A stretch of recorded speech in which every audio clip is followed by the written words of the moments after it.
इस शिक्षा व्यवस्था के बारे में आप क्या कहेंगे, क्योंकि आप भी शिक्षक हैं? जी मैम, हाँ। शिक्षा व्यवस्था यहाँ की देखी जाए तो बेहतरीन है। मैंने आगे भी एक सवाल मुझसे पूछा गया था और यही बताया था कि वेल एजुकेशन जो होगा तो गुजरात से, क्योंकि यहाँ का नेचुरल सिस्टम भी है जो पढ़ाई में आसानी से बच्चों तक पहुँच सके, जिसमें अनुभूति की ज़रूरत होती है जो बच्चों तक सरल माध्यम से पहुँचाए जा सकते हैं। और दूसरी बात रही एजुकेशन, वो ऑनलाइन एजुकेशन की, जो जिस तरह कोरोना काल था 2 साल, पूरा कोरोना काल घर बैठे ही बच्चों ने पढ़ाई की और ये डिजिटल इंडिया की एक नई पहचान थी।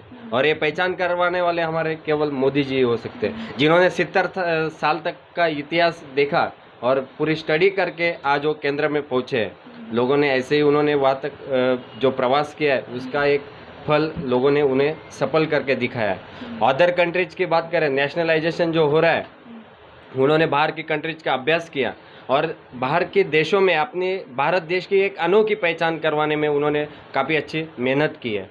और नरेंद्र भाई जो हमारे प्राइम मिनिस्टर है, उन्होंने जो इसके पीछे हाथ धो के लगना, ये कोई नेता को आज तक जमा नहीं है। और ऐसे प्रधानमंत्री जो इस कोरोना काल के बीच में न होते तो शायद देश बर्बाद होने में समय न लगता। यही सत्ता दूसरों के हाथों में होती ना तो इतना वैक्सीनेशन ये नहीं हो पाता। और सबसे पहला मुद्दा ये था कि वैक्सीनेशन बनाए कैसे और ये लोगों तक पहुंचाए कैसे, ये सारी सिस्टम बनाई होगी केवल मोदी जी ने। और ये सिस्टम गली से दिल्ली तक का ये पूरा प्रवास उनका पहले से ही सफल हो गया और तय भी था कि इतने लोगों को वैक्सीनेशन हमें करवानी है।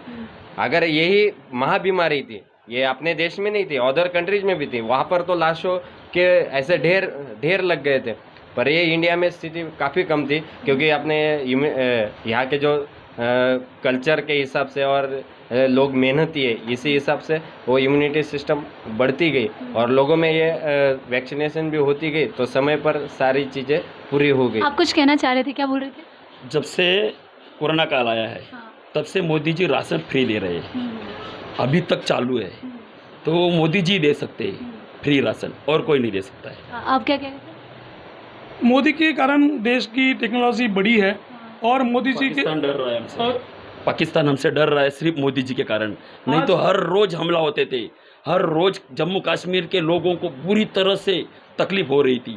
उसके लिए जब मोदी जी ने हमला किया पाकिस्तान के ऊपर तो केजरीवाल जी ने उन्हें सबूत मांगे। क्या जरूरत थी सबूत मांगने की? देश तोड़ना है या देश जोड़ना है?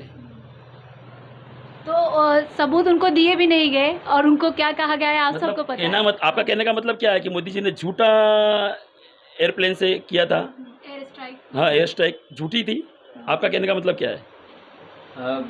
बोलिए ना। इसमें ऐसा है कि अंतर्गत जो देश के अंतर्गत थे ऐसे नक्सलियों को भी हटाने का काम केवल मोदी सरकार ने किया है। और ये तो हम दावा कर ही सकते हैं कि हर जगह, झारखंड हो, छत्तीसगढ़ हो या फिर आंध्र प्रदेश हो, वहाँ पर हर दिन दहाड़े कुछ ना कुछ नक्सली हमले होते थे। इन सब पे पाबंदी लगाने में ये सरकार काफ़ी सक्सेस हुई है और ये सफल होने का रास्ता तो फिर उनके पास ही है, शायद ऐसा कोई दूसरा नहीं कर सकता। मैंने ये जाना है जब से नेताजी हमारे नरेंद्र मोदी प्राइम मिनिस्टर बने हैं, ना खाने दूंगा ना खाऊंगा। ખાવા દેતોય નથી। મોદીજીનો એક છે ખાતોય નથી અને ખાવા દેતોય નથી। कोई खाता नहीं, हर जगह खाता ही खाता है, लेकिन जो पद पर बने हुए हैं वो लीडर अपनी ताकत से या अपने प्रभाव से दबाना चाहता है, लेकिन हर जगह करप्शन ही नज़र आता है, केंद्र से लेके या स्टेट गवर्नमेंट तक, हर स्टेट में। तो अरविंद केजरीवाल यहाँ पर काफ़ी चीज़ें मुफ्त में देना चाहते हैं, तो यहाँ की जनता मुफ्त में लेना चाहती है 300 यूनिट बिजली, बेरोजगारी भत्ता, महिला सम्मान निधि 1000 रुपये। जो बंदा मुफ्त में देगा वो तो कहीं ना कहीं खाएगा, लेकिन मुफ्त में नहीं लेना चाहिए, क्योंकि मुफ्त की आदत हो जाती है तो आदमी का श्रम कमज़ोर हो जाता है और श्रम करने की ताकत कमज़ोर होने के बाद शरीर के ऊपर भी असर हो सकता है। इसलिए ना श्रम करना जरूरी है। मुफ्त की चीज़ हमेशा